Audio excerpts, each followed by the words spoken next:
इसको 4 वेदों का, 6 शास्त्रों का, सबका इसको ज्ञान है। सबका ज्ञान है। इसको अगर आपको नहीं अगर यकीन होता तो आपको मैं दिखा देता हूँ। अब मोए भाव भरोसा हनुमंता, बिन हरि कृपा मिले नहीं संता। दोस्तों, जब भगवान की कृपा होती है तब जाकर के ऐसे निर्मल संत के जो है दर्शन प्राप्त होते हैं। धन्य है हमारी धरती माँ, धन्य है हमारा भारतवर्ष, जो कि ऐसे संतों को जन्म देता है इस पृथ्वी पर। तो आइए मैं आपको संत महाराज से बात कराता हूँ। ये संत जो है अन्न का त्याग कर चुके हैं और चाय से ही जो है अपना जीवन यापन कर रहे हैं। सामने आप देख सकते हैं इनकी चाय भी इस समय जो है बन रही है। तो आइए महाराज जी से बात करते हैं। महाराज जी प्रणाम। प्रणाम। ओम नमो नारायण। नमो नारायण महाराज जी। जय श्री राम। जय श्री राम। महाराज जी, मैं आपके चाय के बारे में तो बाद में पूछूंगा कि आप किस प्रकार से रहते हैं, लेकिन सबसे पहले मैं आपका जो शरीर पर आपने जो भस्म रमाई है उसके बारे में जानना चाहूंगा कि महाराज जी संत लोग भस्म क्यों लगाते हैं? संत लोग भस्म क्यों लगाते हैं? संत लोग भस्म इसलिए लगाते हैं क्योंकि पहले के जीवन को वो अंत कर चुके हैं और नए जीवन का प्रारंभ करते हैं, इसी वजह से वो भस्म रमाते हैं। जी महाराज जी। तो महाराज जी ये बताइए कि हमने सुना है कि आप अन्न का त्याग कर चुके हैं और चाय से ही अपना जीवन यापन कर रहे हैं, तो ऐसा कैसे संभव है?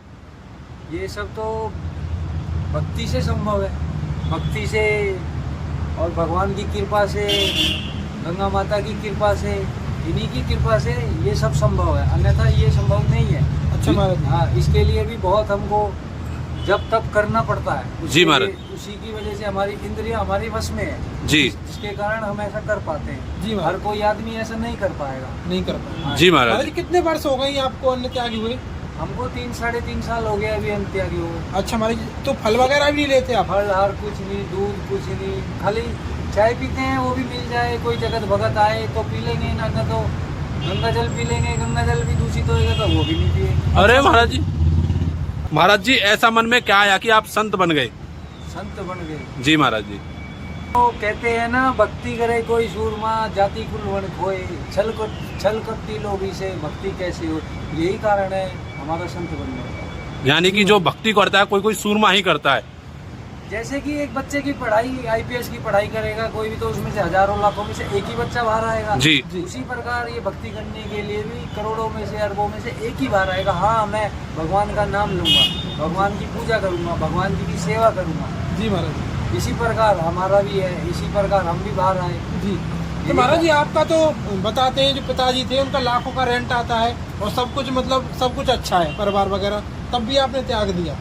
अब वो रेंट आता है वो तो पिताजी के लिए, माता जी के लिए, हमारे लिए थोड़ी। हमारे लिए तो भक्ति करना जरूरी है। अच्छा। सनातन धर्म की रक्षा करना जरूरी है। जी। और गौ माता की रक्षा करना जरूरी है महाराज। इसलिए तो कह रहे हैं 20 तारीख को चलो रामलीला मैदान दिल्ली गौ रक्षा अभियान में। अच्छा हाँ, महाराज। महाराज जी आपने कुत्ता भी अपने साथ में रख रखा है?